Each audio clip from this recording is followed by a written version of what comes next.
Hello दोस्तों, हमने start किया था सेल। आज हम सेल के लास्ट पार्ट की बात करेंगे जो है सेल डिवीजन। इससे पहले आई होप कि आपने हमारे पुराने सारे वीडियोस देख लिए होंगे, क्योंकि हमने जो सेल चैप्टर है क्लास 9 का उसको काफ़ी डिटेल में आपको एक्सप्लेन किया है। हमने सेल की बात की थी, सेल का पूरा हमने हिस्ट्री देखी, उसके बाद हमने सेल मेम्ब्रेन के बारे में बात की, उसके बाद हमने न्यूक्लियस के ऊपर बनाया था वीडियो, उसके बाद साइटोप्लाज्म में बात किया और उसमें हमने जो है सेल ऑर्गेनल्स उसको हमने दो पार्ट में डिवाइड किया था। हमने 3 ऑर्गेनल्स पहले लिए थे, 3 ऑर्गेनल्स हमने बाद में लिए थे ताकि बहुत ज़्यादा ओवरबर्डन ना हो जाए। और आज हम लास्ट टॉपिक के बात करेंगे जो कि एनसीईआरटी में बस एक पैरा जितना दिया हुआ है, जो कि है सेल डिवीजन। तो स्टार्ट करते हैं आज की टीचिंग।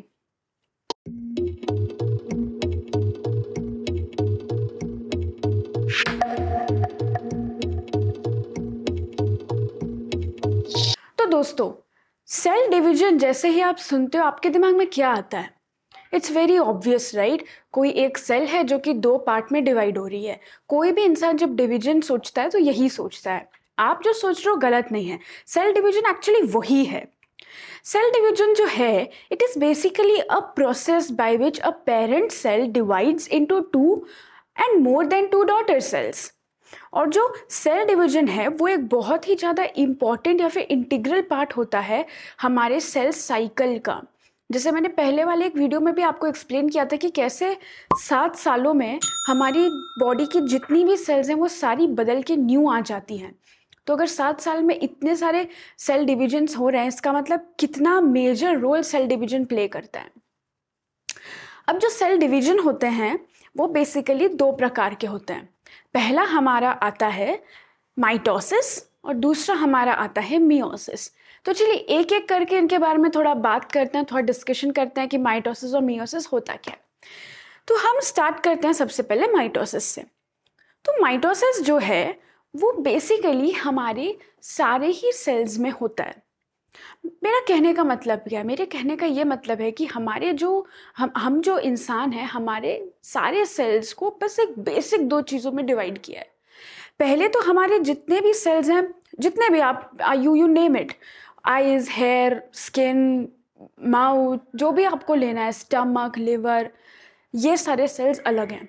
और हमारे जो रिप्रोडक्टिव ऑर्गन्स के सेल हैं वो अलग हैं। तो ये एक मेजर पार्ट में इनको 2 तरीके से डिवाइड किया गया है।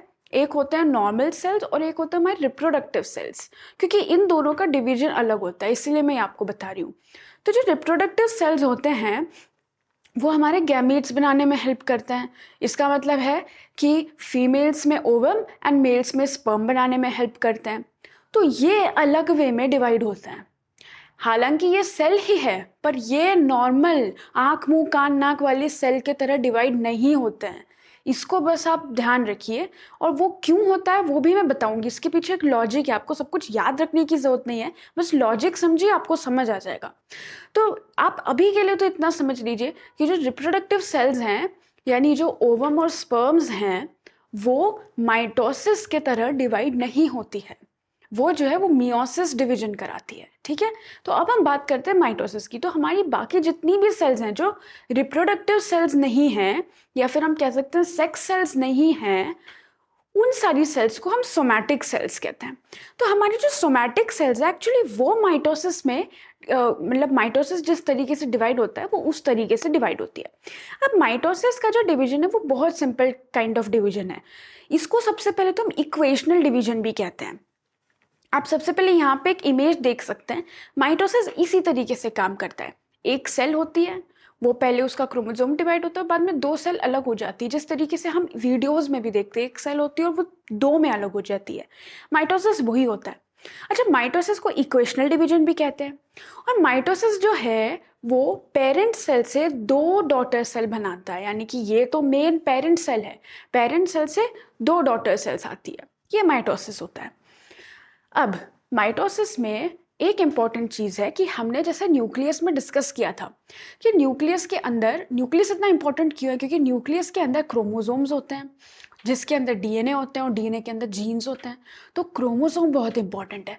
और न्यूक्लियस में मैंने एक चीज़ आपको बोली भी थी कि सेल जब डिवाइड होती है ना तो सबसे पहले एक्चुअली क्रोमोसोम्स डिवाइड होता है, फिर न्यूक्लियस डिवाइड होता है, और फिर हमारा पूरा सेल डिवाइड होता है विथ साइटोप्लाज्म इस तरीके से, फिर बाद में साइटोप्लाज्म डिवाइड। तो सेल के अंदर सबसे पहले तो न्यूक्लियस दो होते हैं, फिर बाद में जाके साइटोप्लाज्म अलग होता है। तो न्यूक्लियस दो होते हैं, इसका मतलब है क्रोमोसोम्स भी अंदर डिवाइड हो रहे हैं। तो यहाँ पे जो क्रोमोसोम्स हमारे डिवाइड होते हैं तो वो पेरेंट सेल के जितने नंबर ऑफ क्रोमोसोम्स थे, डॉटर सेल्स में भी 2 डॉटर सेल्स बन रही है, तो डॉटर सेल में भी same number of chromosomes as that of parent cell आएंगे। इसको मैथमेटिकली हम देखते हैं, जस्ट एक एग्जाम्पल की तरह। लेट्स से कि हमारे मदर सेल में 4 क्रोमोसोम्स थे, एक जस्ट एग्जाम्पल दे रही हूँ मैं आपको। तो अगर यहाँ पे same mother and daughter cells में क्रोमोसोम्स है, यानी कि दोनों डॉटर सेल्स में कितने क्रोमोसोम्स आने चाहिए? 4 पेरेंट सेल के थे, यानी कि डॉटर सेल्स में भी सेम नंबर ऑफ क्रोमोसोम्स आएंगे, यानी कि 4। तो अब यहाँ पे जब सेम नंबर ऑफ क्रोमोसोम्स आ रहे हैं हमारे डॉटर सेल्स में, यानी कि वो क्या कर रहे हैं, 2 डॉटर सेल्स बन रही है, डबल बन रही है। इसका मतलब है ये जो है ये डिप्लॉइड डिवीजन होता है। इसमें हाफ नंबर ऑफ क्रोमोसोम नहीं, आगे आधे क्रोमोसोम्स थोड़ी बन रहे हैं। ऐसा तो हो नहीं रहा कि 4 मदर के पास थे, डॉटर्स के पास 2-2 आ गए, या मदर के पास 2 थे, डॉटर सेल्स के पास 1-1 आ गए। ऐसा नहीं हुआ है। मदर के पास 4 थे, डॉटर सेल्स के पास भी 4 आ गए। तो ये सेम हो रहा है ना, इसलिए इसको इक्वेशनल डिवीजन भी कहते हैं। एंड ये डिप्लॉइड डिवीजन होता है।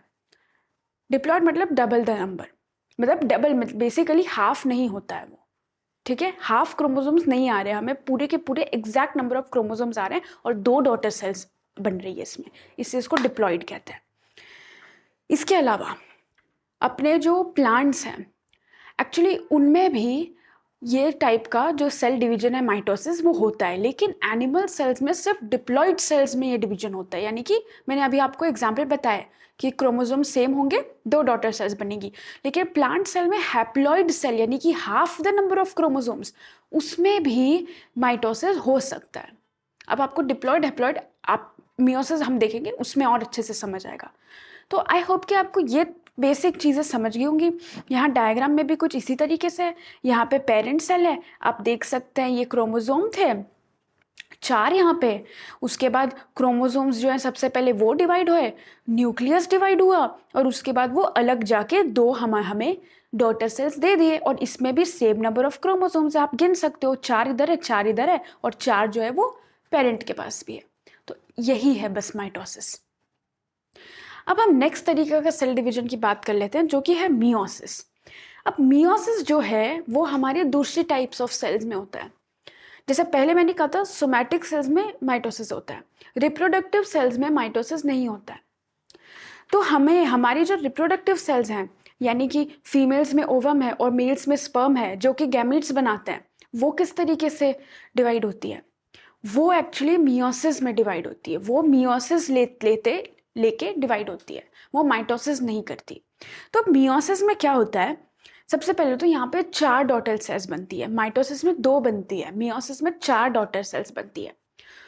उसके अलावा मियोसिस जो है वो 2 स्टेज प्रोसेस है, मतलब मियोसिस 1 अलग जाएगा और मियोसिस 2 अलग जाएगा, ये दोनों मिला के मियोसिस बनाते हैं। Meiosis 1 plus meiosis 2 is equal to meiosis. अब मैं इसका ना आपको लॉजिक बता देती हूँ कि होता क्या है। तो जैसे आपको पता है कि जब फर्टिलाइजेशन होता है, ठीक है, यानी कि जब स्पर्म जो है वो जब ओवम में पेनिट्रेट कर देता है तो एक जाइगोट बनता है, ये तो हमें मालूम ही है, जिससे हम सब आए हैं।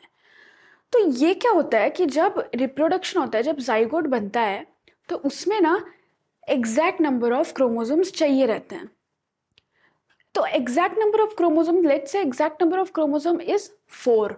तो अब आप सोचो, अगर हमारे रिप्रोडक्टिव सेल्स माइटोसिस की तरह जाएंगे तो फिर नंबर बढ़ जाएगा ना।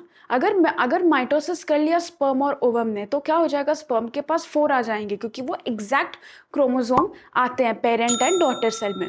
तो अगर इन लोगों ने माइटोसिस कर लिया तो स्पर्म के पास आ जाएंगे 4 क्रोमोसोम्स, ओवम के पास आ जाएंगे 4 क्रोमोसोम्स, तो मिला के जाइगोट के पास कितने हो जाएंगे, 4 + 4 कितने हो जाएंगे, 8 हो जाएंगे। पर जाइगोट को 4 ही चाहिए थे, तो ज्यादा नंबर ऑफ क्रोमोसोम्स आ जाएंगे जाइगोट के पास, इसीलिए हम हाफ कर देते हैं। तो यहाँ पे क्या होता है, माइटोसिस में एग्जैक्ट नंबर होता है, मियोसिस में उसका आधा हो जाता है। यानी कि पेरेंट सेल के पास 4 अगर क्रोमोसोम्स होंगे तो डॉटर सेल्स जो 4 बनेंगी डॉटर सेल्स, उसके पास half the number of parent chromosomes होंगे। यानी कि अगर पेरेंट क्रोमोसोम लेट से 4 थे तो डॉटर सेल के पास उसका हाफ 2 जाएगा। इस तरीके से होता है। अब आपको थोड़ा समझा क्यों 2 जाएगा, क्योंकि रिप्रोडक्शन होना चाहिए। यानी कि यहाँ से स्पर्म्स 2 लेके आएगा, ओवम 2 लेके आएगा, तब जाके 4 बनेंगे, and that is what is ideal for a zygote to be formed. Exact number of chromosomes चाहिए। तो अगर दोनों का योगदान होगा है, इसका मतलब है उसके पास भी सेम नंबर होने चाहिए, यहाँ पे फीमेल काउंटर पार्ट के पास भी सेम नंबर होने चाहिए, तभी तो जाके जब 7 आएंगे तो फिर 4 क्रोमोसोम्स बनाएंगे। इस तरीके से मतलब ये चलता है प्रोसेस। अब इसको थोड़े से और डिटेल में देख लेते हैं। तो मियोसिस 1 क्या होता है, यहाँ पे आप इमेज भी देख सकते हो। यहाँ पे पेरेंट सेल है। अब यहाँ तक का जो पार्ट है जहाँ पे 2 डॉटर सेल्स बनेंगी वो तो माइटोसिस की तरह सेम है। अब इसके आगे थोड़ा सा दिक्कतें आ जाती हैं। तो होता क्या है कि सबसे पहले तो पेरेंट सेल होता है, वो सबसे पहले डिवाइड होता है 2 डॉटर सेल्स में, having half number of chromosomes, बराबर है। अब जैसे ही हाफ नंबर ऑफ क्रोमोसोम्स आ जाते हैं, यानी कि हमारे पास सबसे फर्स्ट मियोसिस 1 हो जाता है जहाँ से हमें 2 डॉटर सेल्स मिलते हैं। उसके बाद हम करते हैं उन्हीं डॉटर सेल्स का वापस मियोसिस होता है। यानी कि एक बार मेन हमारा पेरेंट था, वो पहले 2 डॉटर सेल्स बनाता है, फिर वो 2 डॉटर सेल्स पेरेंट बनते हैं और वो 4 डॉटर सेल्स बनाते हैं। अब समझा आपको? अब उसके बाद मियोसिस 2। अब मियोसिस में क्या होता है, the 2 daughter cells again divides to form 2 more daughter cells having half number of chromosomes compare to the cells from which they divided. तो ऐसे होता है। इसीलिए अगर मेन पेरेंट सेल के पास 4 थे तो बाद में जो 4 डॉटर सेल्स बनेंगे उनके पास half the number of chromosomes of the parent cell जाएगा, हाफ जाएगा। तो जब हाफ जाता है क्रोमोसोम, उसको हम हैप्लॉइड कहते हैं। हैप मतलब हाफ, हैप्लॉइड आप वैसे भी समझ रहे, दोनों में एच आता है, यानी कि हाफ नंबर ऑफ क्रोमोसोम्स वो वहाँ पे जाते हैं।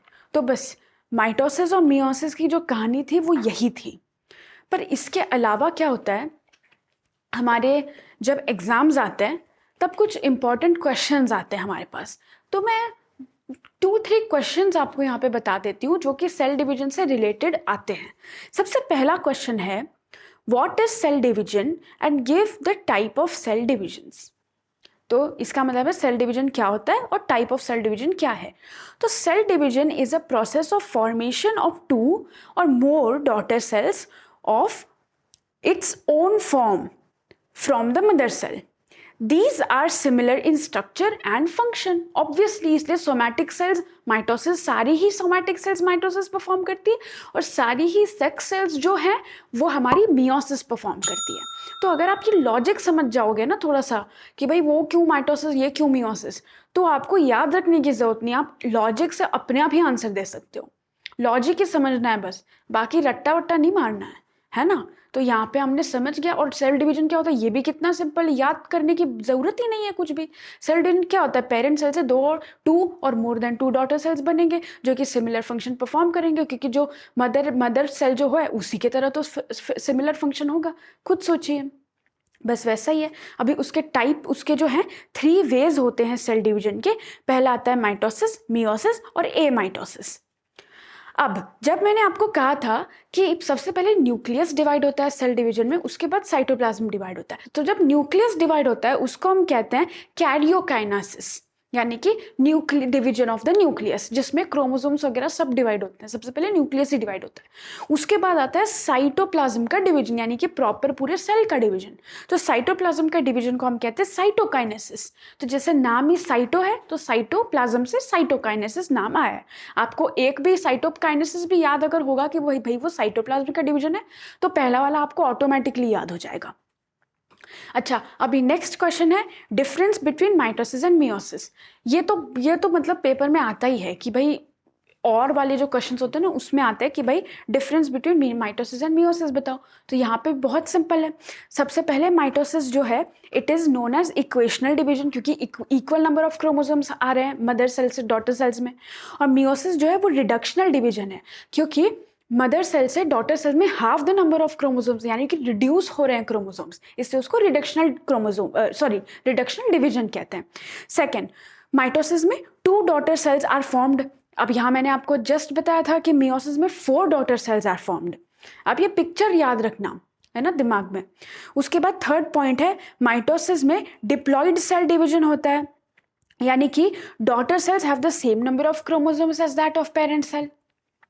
एंड मियोसिस में हैप्लॉइड सेल डिवीजन होता है। अभी मैंने बताया हैप्लॉइड मतलब हाफ होता है, यानी कि daughter cells have the half the number of chromosomes of that of parent cells. उसके बाद फोर्थ पॉइंट आ जाता है माइटोसिस का। It takes place in 4 stages. Exact अभी स्टेजेस में ना आपको हायर क्लासेस में आएगा, बहुत डिटेल में स्टेजेस आपको आएंगी, बट जस्ट टू नो कि माइटोसिस की क्या स्टेजेस हैं, वो होते हैं prophase, metaphase, anaphase and telophase. But मैं बता रही हूँ स्टेजेस आपको बहुत हायर क्लासेस में आएगा। उसके बाद फोर्थ पॉइंट मियोसिस का होता है कि it takes place in 2 stages, यानी कि मियोसिस 1, मियोसिस 2। उसमें भी आता है प्रोफेज 1, मेटाफेज, एनाफेज, टेलोफेज। अब यहाँ मियोसिस 1 में जो भी प्रोफेज एनाफेज है उसके आगे 1 1 लगा दो, और मियोसिस 2 में प्रोफेज मेटाफेज जितने भी थे उसके आगे 2 2 2 लगा दो, हो गया।